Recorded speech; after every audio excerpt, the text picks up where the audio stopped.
さん、こんにちは。みきこです。皆さんからのコメントやいいねやチャンネル登録は、ポッドキャスト配信の励みになっています。いつもありがとうございます。さて、今日は本音と建前についてお話ししたいと思います。この言葉、きっと一度は聞いたことがあるんじゃないかなと思います。どの国にも少なからず本音と建前はあると思います。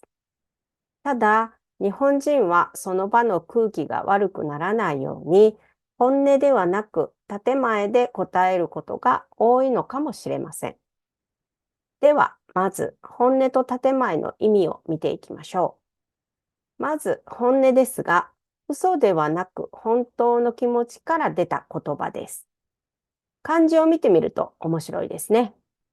本当の音と書いて本音と読みます。本当の音だからそこには嘘がないということですね。はい。それから建前ですが、建前とは相手を思いやって本心を遠回しに伝えたり、表向きに言ったりする言葉です。例えば、上司からの指示に対して実際は難しいと感じていても、承知しましたと言って従うことがあります。他の例はどんなことがあるかな？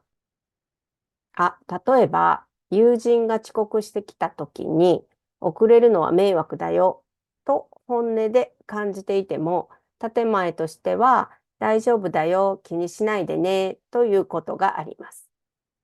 その人との関係性にもよると思いますが、もしムカついたんだったら、遅れるなら連絡してくれたらいいのに、ぐらいは言っていいと思いますが、とにかく相手を傷つけたくない思いや、その場の空気を悪くしたくないという思いが強いのかもしれませんね。他にも何か例があるかな？うーん。あ、例えば、友達に男の人を紹介してもらって一緒に食事をしたとします。でも、あまり楽しくありませんでした。次会うのはもうないかなと本音では思っています。そんな時に帰り際にまたご飯行きましょうねって言われたら、皆さんならどう答えますか？はい、ぜひ。と言って、とりあえずその場から去るのは建前ですね。次はちょっと、と言うと相手が傷つくかもしれないし、その場の空気が悪くなるかもしれません。皆さんはどんな風に答えますか？よかったらコメントで教えてくださいね。最後にもう一つ例を紹介して終わろうと思います。私は日本で就職する学生向けに履歴書の作成の手伝いや面接の練習をしています。そこでも本音と建前があります。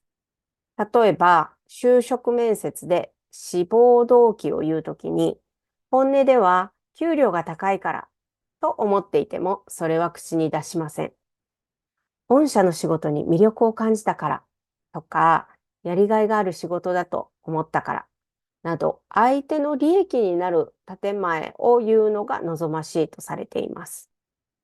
あと、仕事を辞めるときも、本音では精神的にも肉体的にもしんどかったと思っていたとします。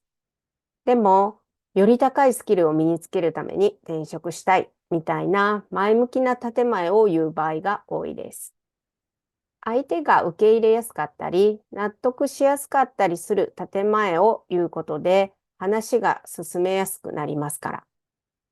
はい、ここまで本音と建前について場面の例を出しながら話しましたが、これは日本人すべてが当てはまるということではありません。文化的な背景として本音と建前というのはありますが、個人によって全然違います。スパッと本音を言うのが好きな人もいるでしょうしね。私は状況や関係性によって使い分けていると思います。無意識に。はい。では今日はここまでです。何か質問などありましたらコメントくださいね。ほなまたね。